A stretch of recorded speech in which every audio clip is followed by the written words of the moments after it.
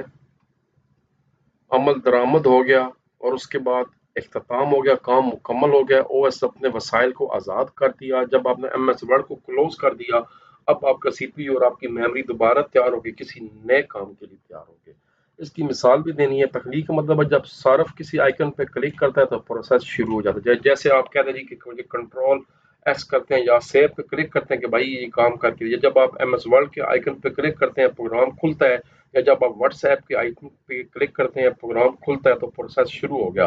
اب آپ اس دوران آپ نے بہت سے کام کیے، میسج لکھا، اس کو سینڈ کیا. سارا کام مکمل کرنے کے بعد آپ نے واٹس ایپ کو کلوز کر دیا، مینیمائز کر دیا، MS ورڈ کو کلوز کر دیا، یا انٹرنیٹ یوز کر رہے تھے کروم براؤزر کلوز کر دیا. تو کمپیوٹر نے کیا کیا، ریم میں سے ان چیزوں کو ختم کر دیا اور ریم کو دوبارہ تیار کر دیا کسی نئے کام کے لیے، اور CPU نے بھی ALU کو اور اپنے رجسٹرز وغیرہ کو صاف کر دیا. تو یہاں تک استعمال کے لیے فارغ کر. چھوٹا سا سوال تھا، آدھے صفحے کا بھی نہیں، بس یہاں سے لے کر اور یہاں تک. اب ہے وہ سوال جو میں کرنا چاہ رہا ہوں.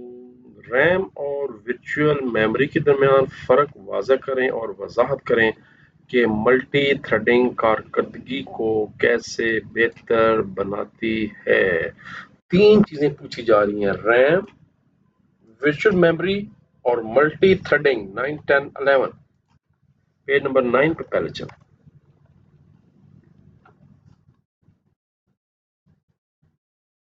پہلے ریم آ گیا، پرائمری میموری جسے رینڈم ایکس میموری کہتے ہیں، رینڈم ایکسس میموری بھی کہا جاتا ہے. تصویر میں آپ کو یہ ریم نظر آ رہی ہے، ریم کی سلاٹس ہے جس کے اندر ریم فٹ کی جا رہی ہے.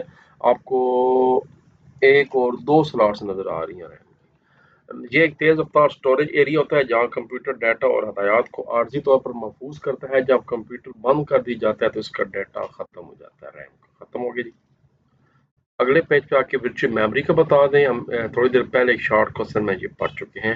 جب ریم بھر جاتی ہے تو آپریٹنگ سسٹم کمپیوٹر کی اسٹوریج ڈیوائس یعنی SSD یا ہارڈ ڈسک وغیرہ کو کچھ استعمال کا کچھ حصہ ورچوئل میموری کے طور پر استعمال کرتا ہے. یہ اضافی جگہ عارضی ریم کے طور پر کام کرتی ہے جو زیادہ پروگراموں کو ایک ہی وقت میں چلنے کی اجازت دیتی ہے.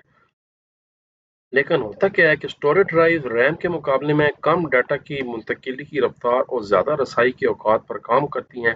اس وجہ سے ورچوئل میموری کا استعمال سسٹم کی کارکردگی میں کمی کا سبب بن سکتا ہے. یہ ہم شارٹ کوسچن بھی کر چکے ہیں اپنے الفاظ میں. آپ کو میں نے چھوٹا سا یہ شارٹ کوسچن یہ والا لکھایا تھا کہ ورچوئل میموری ریم سے سست کیوں ہوتی ہے. 2 چیزیں ہو گئیں. تیسری چیز جو ہے وہ بتانی ہے ملٹی تھریڈنگ، اور وہ پیج نمبر 11 پہ یہ ہے ملٹی تھریڈنگ.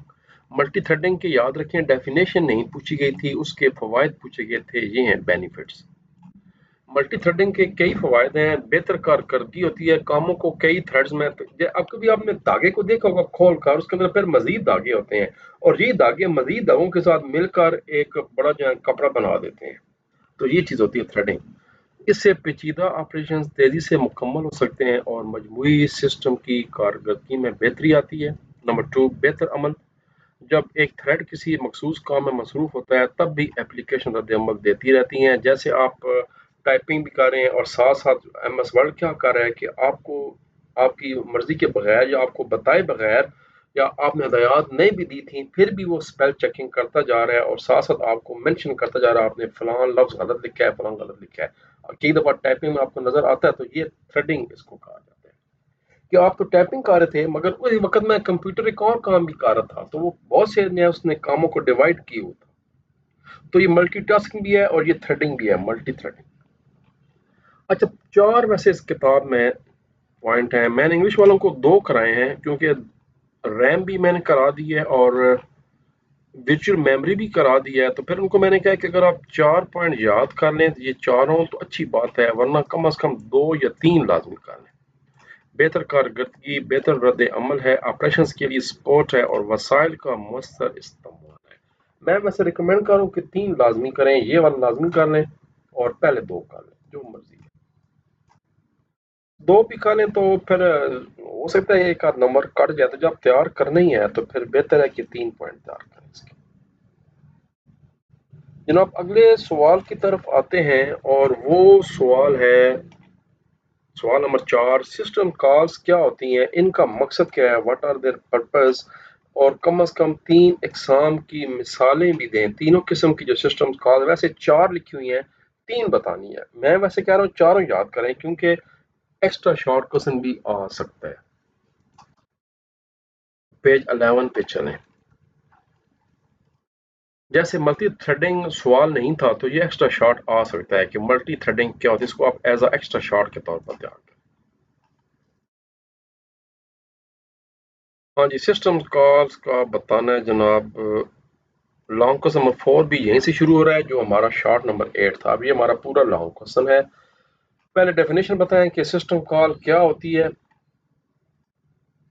اب آپ جناب تھوڑا سا ایک ایگزامپل ساتھ شامل کر دیں، کیونکہ لانگ کوسچن ہے۔ جب آپ ایک ٹیکسٹ ایڈیٹر میں کوئی فائل سیو کرتے ہیں، یعنی ایم ایس ورڈ میں یا کسی اور چیز میں، یا یہ نوٹ پیڈ نوٹس ہوتے ہیں بھائی، آپ کے موبائلوں کے نوٹس کا نام کا ایک فولڈر ہوتا ہے، تو پروگرام آپریٹنگ سسٹم کو اسٹوریج ڈرائیو پر ڈاٹا لکھنے کے لیے کہنے کے لیے ایک سسٹم کال دیتا ہے۔ اس کا مطلب یہ ہوتا ہے، یاد رکھیں آپ کو موبائل کی سکرین پر اور کمپیوٹر کی سکرین پر جو کچھ نظر آ رہا ہے، اگر آپ نے واٹس ایپ کھولا تھا، کوئی گیم کھولی تھی، پب جی مب جی، یا وہ ٹک ٹاک میں کیا چیز ہے، یا آپ نے میرا چینل دیکھ رہے ہیں منی ٹپس، چلو وہ تو اچھا کام کر رہے ہیں، یہ سارا کچھ اس وقت آپ کی ریم سے سی پی یو کرا رہا ہے۔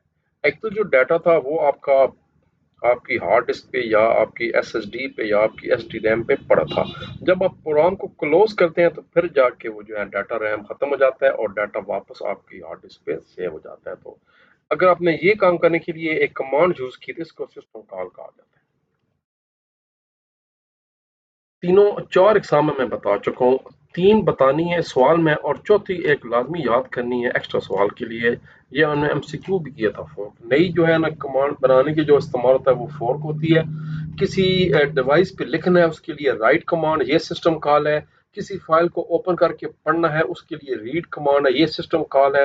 اور کسی فائل کو فرسٹ ٹائم اوپن کرنا ہے، جیسے آپ نے کسی میوزک فائل کو اوپن کیا، کسی اور ایپ کو اوپن کیا، کسی فائل کو کھولا، تو یہ اوپن سسٹم کال تھی۔ تو بہت سی سسٹم کال ہیں، بہت زیادہ ہوتی ہیں، میرا خیال ہے کچھ 2000 سے زیادہ سسٹم کال جو ہے نا یہ مائکروسافٹ ونڈو یوز کرتی ہے۔ یعنی تقریباً اتنی قسم کی ہدایات جو ہے نا وہ ضرورت پڑتی ہے ایک سسٹم کو چلانے کے لیے، اور آپ کو اور آپ کے سی پی یو کو۔ اب جناب آ گیا وہ شاہکار جس کا تھا انتظار۔ وہ کہہ رہے جی ایک کمپیوٹر سسٹم کو منظم کرنے کے لیے ایف سی ایف ایس کا طریقہ استعمال کیا گیا۔ ٹھیک ہو گیا، یعنی پہلے آؤ پہلے پاؤ۔ اچھا، جو پہلی ہدایات کمپیوٹر کو دی گئی اس کا وقت 0 سیکنڈ تھا، ظاہر بات ابھی تھی، اور اس نے اس پہ عمل کرنے میں، کام کرنے میں 4 سیکنڈ لگائے تھے۔ ٹھیک ہو گیا، ٹھیک ہو۔ اس کے بعد جو اگلی ہدایات تھی وہ ظاہر بات ہے فوراً کمپیوٹر کو دے دی گئی، مگر اس نے 3 سیکنڈ مزید لگا دیے۔ تیسری ہدایات بھی ظاہر بات اگلے سیکنڈ میں کمپیوٹر کو مل گئی اور اس نے 1 سیکنڈ لگا دیا، تو 3 ہدایات مل گئیں 3 سیکنڈ کے اندر، اور انہوں نے ٹوٹل ہدایات پہ کام کرنے میں کتنا ٹائم لگایا؟ 4 اور 3 اور 8 سیکنڈ لگائے۔ مگر ہم نے کرنا کیا ہے؟ وہ کہہ رہے ایک تو آپ لکھیں کہ کس ترتیب میں ہدایات کمپیوٹر چلائے گا۔ ظاہری بات ہے اسی ترتیب میں چلائے گا، P1 سے P2 سے P3۔ میں بھی آپ کو سارا دکھانے جا رہا ہوں، گھبرائے نہیں۔ تمام پروسیسز عمل کیسے کریں گے وہ بھی دکھانا ہے۔ ہر پروسیس شروع کب ہوا اور تکمیل میں کتنا ٹائم لگا، ایک ٹیبل بنانا ہے۔ اور ان کا ویٹنگ ٹائم کیا تھا، یعنی P2 اس وقت کام کر رہا تھا تو P3 کو کتنا انتظار کرنا پڑا۔ حالانکہ وہ ہدایات تو دوسرے سیکنڈ میں دے چکا تھا، مگر یاد رکھیں پہلا جو ہدایت تھی اس نے 4 سیکنڈ لیے تھے، پھر اس نے 3 سیکنڈ لیے تھے، تو P3 کو 7 سیکنڈ کا انتظار کرنا پڑا۔ تو وہ بتائیں گے کہ یہ ویٹنگ ٹائم کیا ہوتا ہے، اور آخر میں بتائیں گے کہ اوور آل ایوریج کیا ہے، یعنی اوور آل تینوں پروسیسز کو کتنا ٹائم انتظار کرنا پڑا۔ سوال جناب حل کرنے جا رہے ہیں یہ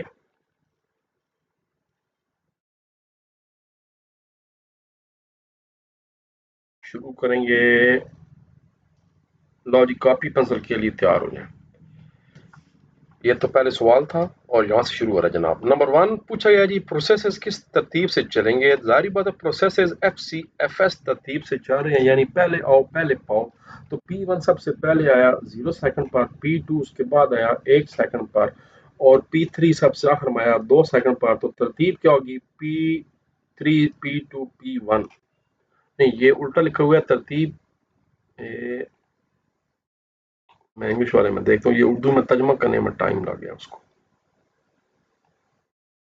کیونکہ میں نے ٹرانسلیٹ کروایا. یہ ترتیب اس کی یہ ہوگی P1 سے P2 سے P3 تک. آپ نے یہ ترتیب لکھنی ہے، آلٹر لکھنا ہے. اس کو سیدھا کر دیں. یہ ہے، اس کو سیدھا کر دیں. پہلے P1 لکھ دیں، اس کے بعد P2 لکھ دیں، اور اس کے بعد P3 لکھ دیں. اب جناب عمل درآمد کیسے ہوا؟ یہ 0 سیکنڈ پہ کمانڈ آئی اور اس نے مکمل کرنے میں 4 سیکنڈ لیے تھے. ہم پہلے اس سوال کے اندر پڑھ چکے ہیں. یہ دیکھیں، اس نے 4 سیکنڈ لیے تھے. اگلی کمانڈ پہلے سیکنڈ میں آئی تھی اور اس نے 3 سیکنڈ لیے تھے. اگلی کمانڈ دوسرے سیکنڈ میں آئی تھی اور اس نے 1 سیکنڈ لیا تھا. تو یہ ایک طریقہ ہوتا ہے جس کو گینٹ چارٹ کہتے ہیں. یہ تو اس کا جواب اس طرح آپ نے بتانا. پہلے P1 ہے جو کہ 0 پہ آیا اور اس نے 4 سیکنڈ لگائے. پھر P2 ہے وہ 7ویں سیکنڈ تک چلتا رہا، اور P3 جو ہے وہ 8ویں سیکنڈ تک چلتا رہا. ٹوٹل 8 سیکنڈ لگے تھے. یعنی ڈیٹا جو ہدایات دی گئی تھی وہ 3 سیکنڈ میں دی گئی تھی، مگر سی پی یو نے ان کو مکمل کرنے میں ٹوٹل 8 سیکنڈ لگائے تھے. تو یہ اس طرح آپ نے یہ بتا دینا. 2 سوال ہو گئے. تیسرا ٹیبل بنانا پڑے گا کہ کون سی ہدایات شروع کب ہوئی ہے، اس کا رائیول ٹائم کیا تھا اور اس کا جناب کمپلیشن ٹائم کیا تھا. P1 0 سیکنڈ میں شروع تھا، اس نے 4 سیکنڈ لگائے تھے برسٹ ہونے میں. تو تکمیل کا وقت کتنا لگا؟ 4. P2 1 سیکنڈ میں آ چکا تھا اور اس نے 3 سیکنڈ لگائے تھے. تو یہاں بتائیں مجھے کہ 4 کیوں لکھا ہے؟ کہ بھائی صاحب پہلے 4 سیکنڈ تو پہلے پروسیس نے لگا دیے، تو پروسیس نمبر 2 جو ہے وہ چوتھے سیکنڈ کے بعد شروع ہوا یہ، اور اس نے مزید 3 سیکنڈ لگائے تھے یہ. تو 4 اور 3 7، یہ 7 سیکنڈ ہو گئے. اگلا جو ہے وہ 7ویں سیکنڈ شروع ہوا، اس نے 1 سیکنڈ لگایا. 7 اور 1 8. یہ دیکھ، اب آپ کو سمجھ آ گئی. اس طرح ٹیبل بنا. یہ اس کو صحیح کریں تیار، اسی سے اگلے دونوں سوال کرنے ہیں اسی ٹیبل کو دیکھ کر. یہ تو سیدھا سیدھا کتاب والا ہو گیا 0 1 2. یہ تو کتاب والا تھا جو سوال تھا. اب اس کو اور اس کو ملانا تھا 0 4 ایز لکھ کے، اس کے بعد ادھر 4 کر دینا تھا اور اس کو ملا کر 4 اور 3 7 کر دینا تھا. 7 اور 1 کو ملا کر ادھر 8 کر دینا تھا. انتظار کتنا لگایا گیا جی؟ P2 کا انتظار کا وقت جو ہے وہ 0 سیکنڈ ہے. P2 کے انتظار کا وقت جو ہے وہ 3 سیکنڈ تھا. 4 مائنس 1 3. 1 سیکنڈ تو اس نے لگائے تھے نہ جانے میں، اور تب تک اگلا پروسیس چل چکا تھا. اس نے 4 سیکنڈ لگائے تھے، اس کو جانے میں 1 سیکنڈ لگا تھا. تو پیچھے کتنا رہ گیا؟ پیچھے 3 سیکنڈ رہ گیا. کیونکہ یہ فارمولہ آپ نے لکھنا ہے. انتظار کا وقت برابر ہے شروع ہونے کا وقت اور آمد کا وقت. لیکن پھر وہ ٹیبل کی ضرورت پڑ گئی ہے. یہ دیکھیں، آمد کا وقت اور شروع ہونے کا وقت 0 سے لے کر 0 تک، 4 سے لے کر 1 تک تو 3 ہو گئے، 7 سے لے کر اور 2 تک 5 ہو گئے. یہ دیکھیں 5 سیکنڈ لگے. آخر میں اس کا ایوریج بتانی ہے کہ اوس کیا ہے. اوس آپ کو پتہ ہے جتنے نمبر ہوتے ہیں ڈیوائڈیڈ بائی کل نمبر. تو 3 تھے اور 3 کو 3 پہ ڈیوائڈ کر دیں، یعنی تمام پروسیسز کے. اچھا یہ اوپر فارمولہ لازمی لکھنا ہے، یہ والا، یہ جہاں سے شروع کرنا ہے. تمام پروسیسرز کے انتظار کے وقت کو جمع کر کے 3 پہ ڈیوائڈ کریں، کیونکہ ٹوٹل 3 پروسیس ہے. تو P1 plus P2 plus P3 divided by 3. پہلا جو ہے وہ 0 تھا، اگلا 3 تھا، اگلا 5 تھا. یہ 0 3 اور 5 ڈیوائڈیڈ بائی 3. تو یہ بن گیا جناب 2.67 سیکنڈ ایوریج لگی تھی پروسیس کو، ہر پروسیس کو. لو جی، یہ تھا جناب ہمارا لانگ کوسچن. آسان تھا مگر اس کو خود پہلے کریں کاپی پہ. کوئی اس میں کاپ والی چیز نہیں تھی، کوئی اس میں ٹیکنیکل چیز کوئی نہیں تھی، کوئی اس میں لمبی سائنس کوئی نہیں تھی، کوئی راکٹ سائنس نہیں تھی. سیدھا سیدھا.